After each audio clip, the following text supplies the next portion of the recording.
వీరభద్రకాళమాత నమో నమ. కర్నూలు ఎవరిదిరానైనా మనదే.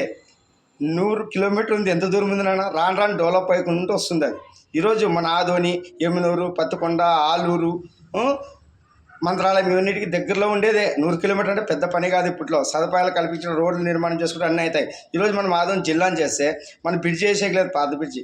ఈ రోడ్లు వెడల్పు చేసేయలేదు. ట్రాఫిక్ సమస్యలు చూస్తున్నాం.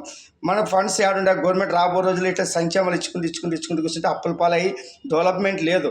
ప్రజలు తినిపించుకుంటే పప్పుల బెల్లం తినిపించుకుంటూ కూర్చున్నారు. గొర్రెల్లాగా తయారైపోయారు. ప్రజలు అట్లే ఉంటారు, రాజకీయ నాయకులు అట్లా తయారయ్యారు. ఇంక మీరే ఆలోచించండి. కర్నూలు ఎవరు మందే కదా. మన రాజధాని మనం నాశనం చేసుకుంటున్నాం. ఈరోజు నంద్యాల ఇచ్చి డోన్ అక్కడ ఇప్పుడు కర్నూలు ఏకాకైతే ఏముంది, అక్కడ ఉండే డెవలప్మెంట్ అన్నీ అయిపోయినాయి ఆల్రెడీ. ఇప్పుడు ముందుకు పోతుంది ఇంకా స్మార్ట్ సిటీగా. మనది అనుకోవాలి నాయన. రాయలసీమలో పుట్టి మళ్ళీ జిల్లాలో అన్నీ డివైడ్ చేసుకుంటూ కూర్చుంటే కుటుంబాలు ముక్కలు చేసినట్లు ముక్కలు చేసుకుంటే ఎక్కడ పోతుంది రాజకీయం? తస్మా జాగ్రత్త. ఈరభద్రుడు వస్తున్నాడు. అన్ని కులాల మతాలు ఏముండవు, ఇంకా పాలించే రోజులు దగ్గరలో ఉన్నాయి.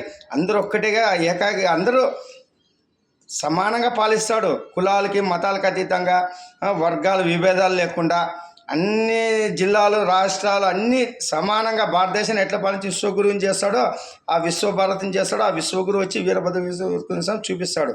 జై వీరభద్రకాళమాత నమో నమః.